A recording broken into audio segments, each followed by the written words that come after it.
Hamtech, welcome back to the channel. So what do we have here? The Raspberry Pi 500. Looks like a keyboard, doesn't it? There's a mouse connected to it as well, but no, it's not. This is a Raspberry Pi 5.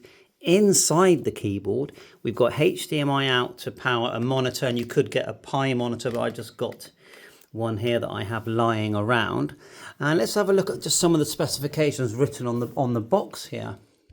So it does come preloaded via the SD card with Raspbian. We've got micro HDMI to HDMI cable with this is the kit version. Raspberry Pi 500 is the actual device. There's a guide included, a 27-watt power supply and a mouse. Let's get it out of the box. The specs are written here as well. A powerful PC and a compact keyboard featuring quad-core 64 processor, wireless networking, Wi-Fi, Bluetooth, 4K video playback. Pi 500 puts the power of a Raspberry 5 into a high-quality compact keyboard. Makes an ideal home computer. Is this the ZX81 of 2025? And it does say here, 32 GB micro SD card preloaded with Raspberry Pi operating system. You've got 8 GB RAM, 2 micro HDMI ports, 2 USB 3.0 ports, 1 USB 2.0, a gigabit Ethernet port, micro SD card, and so on, Bluetooth, and a 40-pin DPI header as well. As you would expect, everything is high quality. In here we have looks like the main section, which is the actual Pi 500. We've got our dedicated power supply, 27 watts USB. Our mouse, Raspberry Pi mouse.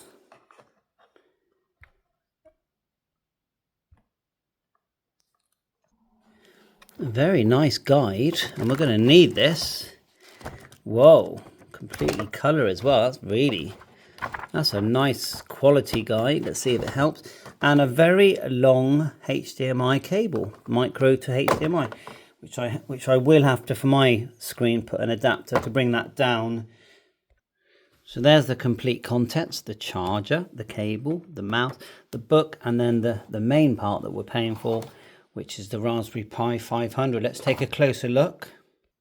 So, some will say, why didn't you just buy the keyboard, the keyboard on its own? It's about £90 delivered. Well, I feel the extras that we get for an extra £35 is easily worth it. So, yeah, it feels really nice. Keys feel good. On-off power here. Just the usual QWERTY keyboard, but all the F shortcuts, arrows up and down, space. So yeah, very nice, and we'll just turn it over now. I've never owned a Pi. Is it a Pi 400? Never owned one. It's not actually very heavy. It feels quite light, and I've seen quite a few videos of people dismantling these. And then on the back here, we've got let's have a look at 2 USB 3.0s, the preloaded SD card, what's that, USB-C, so we can power it from there, HDMI out. Underneath here, the 40 pin, so that's going to allow us lots of different projects with those pins available. A security key here, and then an Ethernet port. So yeah, let's get it connected to my PC, to my screen that we've got there.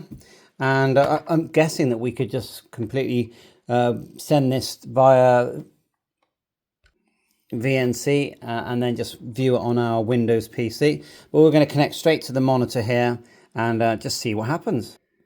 So here we are. We've got the mouse plugged in here. We have the power supply going in here. And then we've got this big thick cable going into one of the HDMI outs. And so yeah, it's turned on straight away, and the screen behind me has come on. So I'm just going to follow the prompts. Next. British London, English language, yeah, it looks correct. Next, let's see how well it picks up my Wi-Fi in a minute. Set a username and password and then confirm. Okay, go next. Yeah, it's told me not to use Raspberry, but I'm just doing that for now. So let's find a nice strong Wi-Fi. That one there looks good.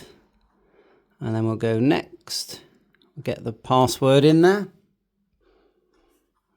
Go next. Let it connect. And it's quite a distance from me, so it's not, I would say it's through a brick wall, a thick wall, and then another wall, so it's not close. So anyway, it says here, it gives us the option to use Chromium or Firefox. So I'm going to go Chromium, and we can uninstall it if we want. I'm going to go next. And what's this? Raspberry Pi is a service which allows you to securely remote access your Pi from any computer. Oh, I might as well enable it. And the operating system application will now be checked and updated. All right, well, that might take a while, so we'll leave that running and we'll get it updated. We could have connected our Ethernet port. That would have been a lot quicker. Okay, downloaded, now installing. Okay, system up to date. And then it says, your Raspberry Pi is now set up and ready to go. Please restart. So we'll do that. Let's see how quick it is. See a little red and green light here. I mean, in the 80s, the ZX81 came out, and it didn't look much different than this, did it? Really? And that was, that changed the world. Personal computer. It was the beginning, wasn't it? So yeah, look, I've plugged it into my big TV. This is a 50-inch TV. It's working fine. All the usual settings there. Wi-Fi and Bluetooth. So that's the unboxing. More videos to follow. 7.3. Bye for now.